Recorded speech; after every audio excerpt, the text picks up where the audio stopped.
இவங்களுடைய கொள்கையே என்னன்னா சார், ஏடிஎம்கேவும் டிஎம்கேவும் மது குடிச்சு அழிஞ்சு போங்கன்னு சொல்றாங்க. இவங்க கள்ள குடிச்சு அழிஞ்சு போங்கன்னு சொல்றதுதான் இவங்களுடைய கொள்கை. இந்த பொண்ணு வந்து நம்ம தங்கச்சினே வச்சுக்கலாம். அந்த தங்கச்சி வந்து அவரோட பார்வையில இருந்து சொல்றாப்ல, இப்படி எல்லாமே சரக்குதான்றா, நீங்க எப்படி குடிக்கதானே சொல்றீங்க. ஆனா அதுக்கு பின்னாடி என்னென்ன நடக்குது அப்படின்னு நான் தெளிவா எடுத்து சொல்றேன். ஃபர்ஸ்ட் எடுத்துனே சொல்லிடுறேன், சரக்கை விட கல்லு பெட்டர். இப்போ வந்து சரக்கை இன்னைக்கே மதுவிலக்கு கொண்டு வந்து தமிழ்நாட்டில் எல்லா இடத்துலையும் சரக்கு கிடைக்காதுடான்னு மூடிட்டாங்கன்னா என்ன ஆகும்? பாண்டிச்சேரி ஒட்டி இருக்கவங்க பாண்டிச்சேரி போவாங்க, பெங்களூர் ஒட்டி இருக்கவங்க பெங்களூர் போவாங்க, கேரளா ஒட்டி இருக்கவங்க கேரளாவில் போய் சரக்கு அடிப்பாங்க. நடுவில் இருக்க மக்கள் என்ன பண்ணுவாங்க? பாவம், கள்ளச்சாராயம் காய்ச்சுவாங்க.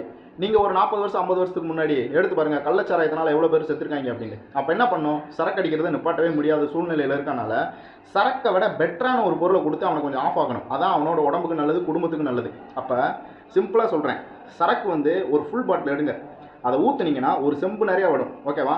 அதை ஒருத்தவங்க குடிச்சானா அப்படியே ஃப்ளாட் ஆகிடும், ஒரு நாளைக்கு எந்திரிக்க மாட்டான். இதே வந்து கல் குடிச்சிங்கன்னா ஒரு செம்பு நிறையா எடுத்து குடிச்சிங்கன்னா ஃபுல் பாட்டில் குறைஞ்சது 1000 ரூபா வரும். கல் வந்து ஒரு செம்பு 200 ரூபாய்க்கு மேலே வரவே வராது. அப்போ டிமாண்ட் அதிகமானாலும் 300 ரூபா வரும் வைங்க. அப்போ அதை குடித்தான் அப்படின்னா போதை மைல்டாக தான் ஏறும். அடுத்து அவன் போதை அதிகமாக ஏற்றணும்னு கல்லை குடிக்க 1.5 செம்பு 2 செம்புக்கு மேலே குடிக்க முடியாது, அவனுக்கு வயிறு நம்பி போயிடும். இதில் ஒரு ப்ராஃபிட் இருக்கா? காசும் கம்மி, அவனுக்கு இயற்கையாகவே வயிறு நம்புறனால நிறைய அதை கல் குடிக்க முடியாது. இன்னொரு விஷயம், இதனால் அந்த மீதமாகிற காசு அவனோட ஃபேமிலிக்கு போகிறதுக்கான வாய்ப்பு இருக்குது.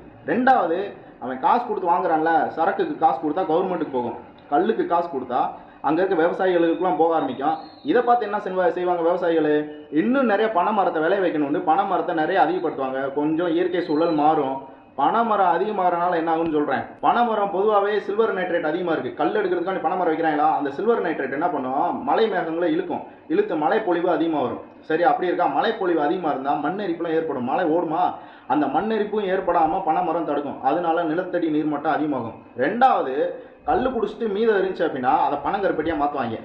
அதுக்கப்புறம் இவ்வளோ பனைமரம் இருந்துச்சுன்னா எப்படினாலும் பனங்கிழங்கு வந்துடும். அந்த ஏரியாவில் இருக்க சின்ன பசங்க எல்லாரும், வயசானவங்க எல்லாரும் பனங்கிழங்கு சும்மா கிடைக்குது அப்படின்னா அட்லீஸ்ட் ஒரு வாரத்துக்கோ 10 நாளைக்கு ஒரு தடவை பனங்கிழங்கு சாப்பிட வேண்டிய சூழ்நிலை வரும். சாப்பிட்டா ஃபைபர் கண்டென்ட் உடம்பு உறுதியாகும். அப்புறம் அந்த நாட்டு சக்கரை கிடைக்கிறனால வெள்ளை சக்கரை கம்மியாயிரும், நம்மளுக்கு சுகர் வர்றது குறையும். ஸோ நம்ம கல் குடிக்கிறனால இவ்வளவு நன்மை இருக்குது. முக்கியமாக குடிக்கிறவனுக்கு அது ஒரு ஃபெர்மெண்டட் ட்ரிங்க்கு. அதனால நீங்கள் எந்த ChatGPT AI இல்லாட்டினா ஒரு நூலகத்தில் போய் பாருங்கள். அந்த ஃபெர்மெண்டட் ட்ரிங்க்னால வயிற்றோட டைஜஷன் சிஸ்டத்துக்கு ரொம்ப நல்லது. ஸோ மேட்ரு என்னன்னா, இது ஒரு போதைப் பொருள் அல்ல, இது ஒரு மது வகையை சார்ந்த உணவுப் பொருள். நல்லா தெரிஞ்சுக்கோங்க. முக்கியமாக நம்ம பணம் கொடுத்து வாங்குறோம்ல அந்த சரக்கு, அந்த பணம் வந்து கவர்மெண்ட்டுக்கு போகும். இந்த பணம் நம்ம உள்ளூருக்குள்ளே ரொட்டேஷன் ஆகும்.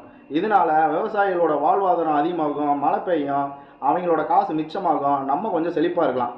அதுக்கப்புறம் கல் ரொம்ப குடிச்சு அவங்க வந்து நாட்டை டேமேஜ் ஆகினாங்கன்னா அதுக்கு ஒரு முடிவு எடுத்துக்கலாம். எப்படின்னா, கல் குடிக்க வரவங்களாம் ஆதார் கார்டு கொண்டு வாங்கடா, ஒரு நாளைக்கு ஒரு செம்பு தான் கல், அப்படி ஒரு ரூல்ஸை கொண்டு வந்துடலாம். ஸோ ஃபஸ்ட்டு சாராயத்துலேருந்து கல்லுக்கு மாற்றுறது ரொம்ப நல்லது.